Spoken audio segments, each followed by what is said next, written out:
मैंने बहुत सी वीडियोस खुद ने देखी हुई हैं। लोग बताते हैं कि भाई ऊपर कर लो, नीचे कर लो, वो ऐसे नहीं होता। इसका एक टेक्निक होती है, उस टेक्निक को मैं आपको बताता हूँ किस तरह से आप उस टेक्निक को यूज़ करके परफेक्टली इसे अपनी हाइट के हिसाब से, अपनी सिटिंग पोजीशन के हिसाब से इसको सेट कर सकते हैं। तो चलिए उसके बारे में बात करते हैं अभी। दोस्तों, आपको हज़ारों वीडियो मिल जाएंगी यूट्यूब के ऊपर भी, और गूगल पे भी आप सर्च करेंगे ड्राइविंग के बारे में तो हज़ारों वीडियो मिल जाएंगे कि ड्राइविंग कैसे करनी है। कोई बोलेगा कि 5 मिनट में ड्राइविंग सिखा देंगे, 10 मिनट में सिखा देंगे, 20 मिनट में सिखा देंगे। अच्छी लगती हैं बातें सुनने में, लेकिन हकीकत इससे अलग होती है। हकीकत में क्या होता है, आप टिप्स दे देते हैं, ट्रिक्स बता देते हैं ड्राइविंग की, सिखा देते हैं जल्दी जल्दी अपनी वीडियोज़ में कि ये करना है, ये करना है, वो सारी चीज़ें चलिए ठीक है, वो अच्छी बात है। लेकिन एक नया ड्राइवर, एक नूब जिसको हम आज की लैंग्वेज में बोलते हैं, तो वो जब गाड़ी के अंदर बैठता है उसके अंदर कुछ एक डर सा होता है।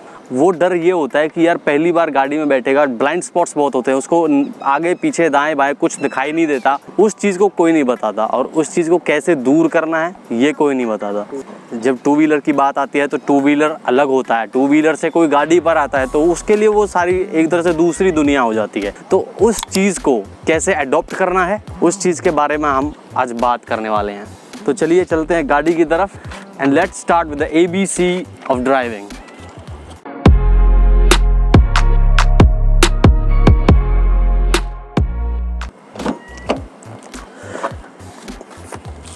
As I said, let's start with the ABC of driving. ABC. What do I mean with ABC? ABC से क्या मतलब है? देखिए, ये होता है हमारा A. A for accelerator, B for brake, and C for clutch. So these are the ABCs of driving. तो अब हम आ गए हैं गाड़ी के अंदर, और सबसे पहली चीज़ जो बहुत ही इंपॉर्टेंट है आपको देखनी है, सीट को एडजस्ट कर लेना आगे पीछे। इस तरह से एडजस्टमेंट होनी चाहिए कि आपका क्लच, ब्रेक और एक्सेलरेटर तक पैर अच्छे से कंफर्टेबली आए। तो सीट एडजस्टमेंट आपको इस तरह से करनी है कि आप पूरी तरह से कंफर्टेबल हो, ड्राइविंग के लिए रेडी हो।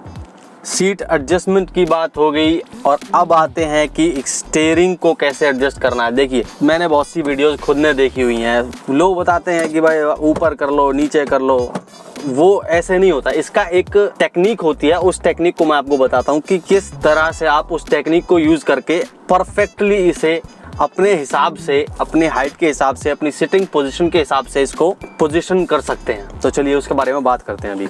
जिस सिटिंग पोजीशन पे मैं ड्राइव करने वाला हूँ, उस सिटिंग पोजीशन पे मुझे ये अपना हाथ यहाँ पे पैर और स्टीयरिंग के बीच में डालना है। पैर और स्टीयरिंग के बीच में जब मेरा हाथ पूरी तरह से फिट हो जाए, देन यू नो कि पूरी तरह से स्टीयरिंग व्हील फिट है। इतनी ही इसकी पोजीशन होनी चाहिए, ये एक प्रूवन वे है। इसी तरह से आपको भी अपना स्टीयरिंग व्हील सेट कर लेना है।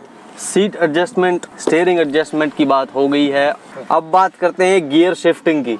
आप देखिए इस नॉब को, ये गियर नॉब है, इसमें 1, 2, 3, 4 और 5 इसमें गियर्स हैं, और एक R है जो कि रिवर्स गियर होता है। अब देखिए इसमें फर्स्ट गियर ये, सेकंड यहाँ पे न्यूट्रल हो जाता है, थर्ड स्ट्रेट हो गया, फोर्थ बिल्कुल इसके नीचे, फिफ्थ हो गया यहाँ पे, और इसके ठीक नीचे रिवर्स गियर हो गया। अब देखिए गियर की जो प्रैक्टिस है वो आपको कहीं, ये नहीं कि आप नए ड्राइवर हैं और सीधा रोड पे लेके चल दिए हैं तभी आप इसकी प्रैक्टिस कर रहे हैं, क्योंकि इसकी प्रैक्टिस ऐसे नहीं हो पाती है। आप जब नया ड्राइविंग सीखते हैं तो इसकी प्रैक्टिस आपको घर पे ही करनी होती है। सबसे मेन चीज़ क्या होती है इसमें कि आपको गियर चेंज करते टाइम इसकी तरफ देखना नहीं होता बिल्कुल भी। अगर आप इसकी तरफ देखते हैं तो उसी 2 या 1 सेकंड में ही कुछ भी गड़बड़ हो जाएगी ऑन रोड। तो इसलिए ऑन रोड मत निकलिए, इतनी प्रैक्टिस कर लीजिए इसकी कि आपको इसकी तरफ देखना ना पड़े बिल्कुल भी। आप बिना देखे ही आपको इसका अंदाज़ा आ जाए कि कौन से गियर में अब गाड़ी चल रही है, कौन सा आपको बदलना है। तो ये सारी चीज़ें आपको घर पे बैठ के ही सीखनी है। ABC की बात तो हमने कर ली कि ABC होती क्या है, लेकिन ABC 3 है, एक्सेलरेटर, क्लच और ब्रेक, लेकिन हमारे पैर हैं 2। तो उन 2 पैरों से 3 चीज़ों को कैसे हम कंट्रोल करते हैं, उस चीज़ के बारे में बात करते हैं।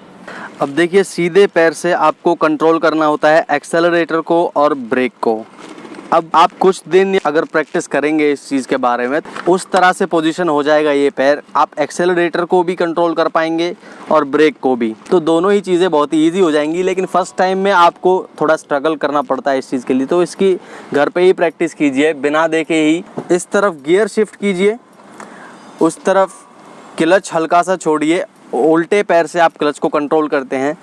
गियर शिफ्ट किया, क्लच को हल्का सा छोड़ा, फिर एक्सेलरेट किया और फिर उसके बाद ब्रेक दबा दिया। तो इस तरह की प्रैक्टिस आपको 50 बार, 100 बार, 10 दिन, 15 दिन, जितना भी आप कर सकें वो अपने आप कीजिए, जिससे आपको ना तो क्लच, ब्रेक और एक्सेलरेटर की तरफ देखना पड़े और ना ही गियर को शिफ्ट करते टाइम गियर की तरफ देखना पड़े।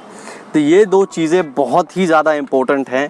अगर आप इन दो चीज़ों को घर पे ही सीख जाते हैं तो ये लगा लीजिए कि 90% चांसेस किसी भी डैमेज के या किसी भी एक्सीडेंट के आपने वहीं पे कम कर दिए हैं।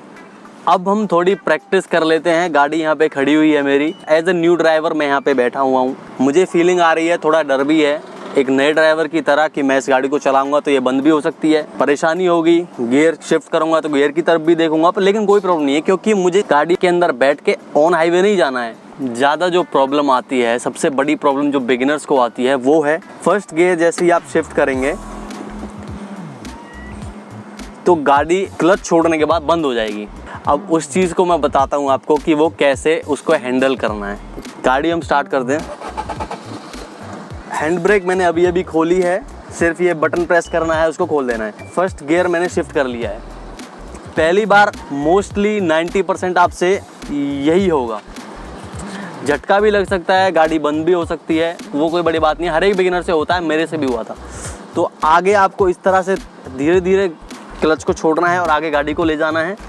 फिर दूसरे पैर से ब्रेक मारनी है, गियर को खोल के क्लच को छोड़ देना है। फिर हम वही करते हैं रिवर्स में ट्राई। रिवर्स गियर में हमने शिफ्ट कर लिया है, धीरे धीरे क्लच छोड़ते हैं, गाड़ी धीरे धीरे जा रही है पीछे। आपको टारगेट यही रखना है कि 3 फुट या 4 फुट आगे और 3 फुट या 4 फुट पीछे, वही 6-7 फुट में ही आपको आगे पीछे गाड़ी को करना है। इतनी प्रैक्टिस आप घर पे कर लीजिए डेली। फिर से एक बार करते हैं, धीरे धीरे क्लच को छोड़ना है, ब्रेक मार दें और अब रिवर्स में लेते हैं। आपको इसके लिए एक्सेलरेट नहीं करना है, बहुत ही धीमे धीमे आपको सिर्फ ये एज ए प्रैक्टिस इसको लेना है।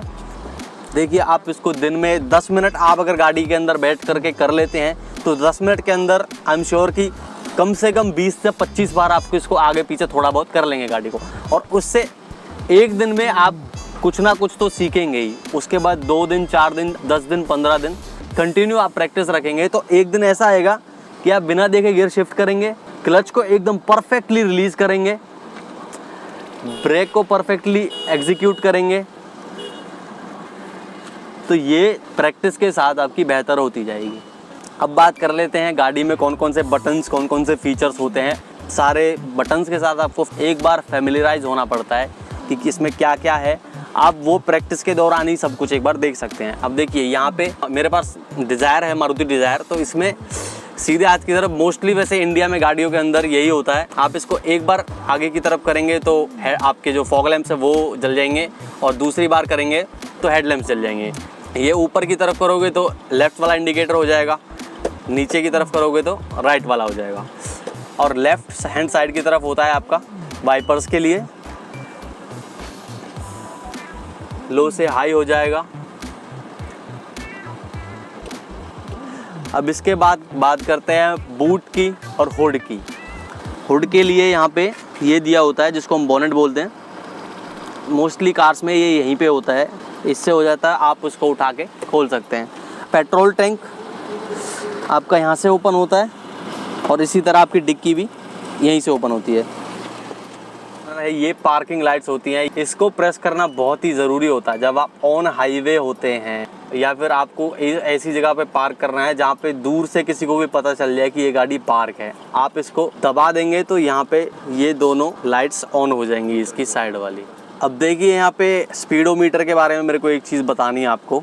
जब आप कुछ दिन की प्रैक्टिस के बाद एक ट्रायल के लिए निकलते हैं ड्राइविंग का, तो आपको फिर ये प्रॉब्लम आती है कि यार गियर कब शिफ्ट करना है। देखिए, गियर शिफ्ट करने के लिए मैंने एक अलग से वीडियो बनाया हुआ है, आप आई बटन पे क्लिक करके उस वीडियो को देख सकते हैं। बहुत ही अच्छी लगेगी आपको वो वीडियो, और वो चीज़ आपको हर कोई नहीं बताता है। उससे आपको पता चल जाएगा कि कौन सी स्पीड पे कौन सा गियर शिफ्ट करना होता है, कब शिफ्ट करना होता है। और जब आप घर पे पूरी प्रैक्टिस कर लें, संतुष्ट हो जाए कि अब आप थोड़ा ऑन रोड किसी ना किसी को साथ बिठा के निकल सकते हैं और थोड़ी प्रैक्टिस बाहर भी कर सकते हैं, तब आप घर से बाहर निकल सकते हैं। और उस टाइम पे आपको ज़रूरत पड़ती है ORVMs की, जिन्हें हम आउटर रियर व्यू मिरर्स भी कहते हैं। अब देखिए, ये 3 मिरर्स होते हैं। एक नए ड्राइवर को जब बाहर थोड़ा सा ड्राइविंग के लिए निकलता है नया ड्राइवर, तो उसको बाकी किसी चीज़ का अंदाज़ा नहीं होता, लेकिन ये रियर व्यू मिरर्स जो होते हैं, एक ये और 2 साइड के ORVMs, तो यही हमारी हेल्प करते हैं ड्राइव करने में। ये बहुत ही इम्पोर्टेंट है। एक नए ड्राइवर के लिए ये ORVMs एक आँख का काम करते हैं, क्योंकि आप as a new driver almost blind होते हैं गाड़ी में बैठे हुए। यही आपकी हेल्प करते हैं गाड़ी को ड्राइव करने में। इन मिरर्स को बंद कभी भी नहीं रखना चाहिए, हमेशा ओपन होने चाहिए और अच्छी तरह सेट होने चाहिए। और इन मिरर्स को किस तरह से आपको सेट करना है, उसके लिए मैंने अलग से एक वीडियो बनाया हुआ है, और उस वीडियो का लिंक मैंने डिस्क्रिप्शन में भी दिया हुआ है, और आई बटन पे भी आप क्लिक कर सकते हैं वो वीडियो को देखने के लिए। और अब आखिर में समराइज कर लेते हैं सारी वीडियो को, चेकलिस्ट बना लेते हैं कि क्या क्या करना है। सबसे पहले आपको सीट एडजस्टमेंट करनी है, उसके बाद आपको स्टीयरिंग व्हील एडजस्ट करना है, फिर गियर्स को देखना है, गियर्स कैसे शिफ्ट करने हैं, थोड़ा उसकी प्रैक्टिस करनी है। फिर उसके बाद आपको प्रैक्टिस करनी है क्लच, ब्रेक और एक्सेलरेटर की। और याद रखना है कि सीधे पैर से आपको सिर्फ एक्सेलरेटर और ब्रेक की प्रैक्टिस करनी है, और उल्टे पैर से आपको सिर्फ क्लच के लिए प्रैक्टिस करनी है। उसके बाद आता है, आप जब शुरू में स्टार्टिंग में प्रैक्टिस करते हैं तो क्लच को कैसे आपको रिलीज करना है। इन सारी चीज़ों में सबसे बड़ा थंब रूल आपको ये याद रखना है, ना ही तो गियर शिफ्ट करते टाइम आपको गियर्स की तरफ देखना है, और ना ही क्लच दबाते टाइम क्लच की तरफ। इन दोनों चीज़ों की तरफ आपको बिल्कुल नहीं देखना है, सिर्फ आपकी नज़र सामने होनी चाहिए। और ORVMs का आपको ध्यान रखना है, आउटर रियर व्यू मिरर्स जो होते हैं, जैसा कि मैंने पहले भी बताया, अगर आपको ये एडजस्ट कैसे करने हैं, ये सेटल कैसे करने हैं, उसके लिए मैंने अलग से वीडियो बनाया हुआ है, डिस्क्रिप्शन में भी उसका लिंक दिया हुआ है मैंने, आप वहाँ पे जाके उसको चेक कर सकते हैं, देख सकते हैं वीडियो को। और आखिर में यही बोलूँगा कि आपको अगर मेरी वीडियो अच्छी लगी है तो वीडियो को लाइक कर दीजिए, शेयर करिए, और चैनल को सब्सक्राइब करना मत भूलिए। देखिए, पेशेंस रखिए, जब आप प्रैक्टिस कर रहे हैं घर पे तो पूरा पेशेंस के साथ ड्राइविंग आपको सीखनी होती है। कुछ चीज़ आपको याद ना रहे, आप भूल जाएं, तो मेरी इस वीडियो को आप सेव कर लीजिए, प्लेलिस्ट में डाल लीजिए, बार बार आके आप देख सकते हैं इसको। और अगर अभी भी आपका कोई डाउट रह जाता है तो आप कमेंट बॉक्स में पूछ सकते हैं, 100% रिप्लाई करूँगा मैं।